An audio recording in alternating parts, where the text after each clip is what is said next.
Hey, everybody. You ever get that feeling? Like, where exactly is the line between work life and, well, life? Uh-huh. Yeah, feel that. Today's deep dive is all about that murky middle ground. We're talking coffee shops, Huh. but not the beans or brews themselves. Right, right. Remember all those articles about coffee shops, like trying to deal with the whole remote work explosion? Yeah, definitely. Turns out it's way more complicated Eh, and honestly way more interesting than just telling people to take their laptops and go home. totally. There's a whole thing. So, to really dig into this whole thing, we're checking out what's happening with two UK coffee shops, the Collective in Caversham and Milk and Bean over in Newbury. Okay.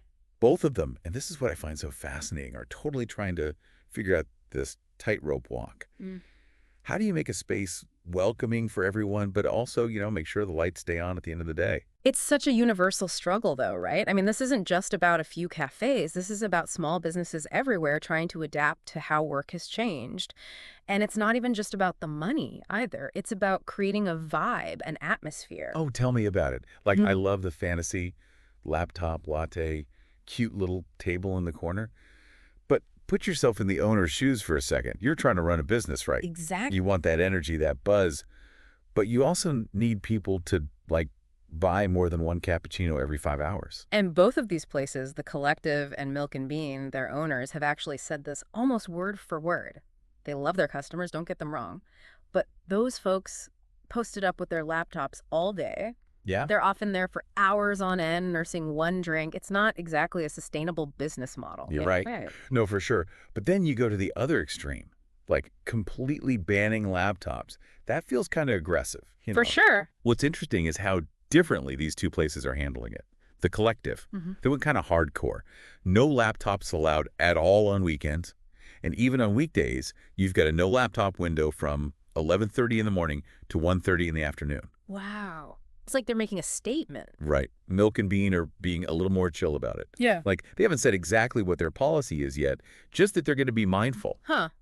That is fascinating. It'll be so interesting to see how this plays out. Like, does the super strict approach just scare all the remote workers off? Right. Or does Milk and Bean's vagueness end up causing them a whole other set of problems? Exactly. It's like they're both running these real-world experiments, and it makes you think, Mm-hmm. what is the future of this whole thing? Yeah. Are we going to start seeing cafes with, like, designated laptop zones? You Like, know, or like, like a mini co-working space inside the oh, cafe. absolutely. Or even imagine cafes partnering with remote companies, like special deals for employees, Yeah. put your company discount here, that kind of thing. There's so much potential for creativity. That's actually kind of exciting when you think about it. This whole thing, it's forcing everyone to rethink things. Yeah. Like, what is a workspace? Mm-hmm. Is it just about who's got the strongest Wi-Fi password? Right. Or is there something more to it? It's deeper than that. And I think as more people work remotely, it really raises another question. As customers, as people just existing in these spaces, Yeah. how can we be more considerate, more aware of the impact we're having? 100%. It's a two-way street, isn't it? Yeah, Businesses are trying to adjust. Maybe we need to be more conscious, too. totally. Have a little cafe conduct, right? It's, Like, it's not an office, but it's not an office. it's true. It's a weird in-between. We're all figuring this out together, honestly, whether we realize it or not. That's a good point. So yeah, next time you grab a coffee, just take a second, look around, think about what we were talking about. Might change how you see that latte and the place you're drinking it in. Food for thought. Right. Love it. Thanks for diving into this with me. This was a good one. Really is. Until next time.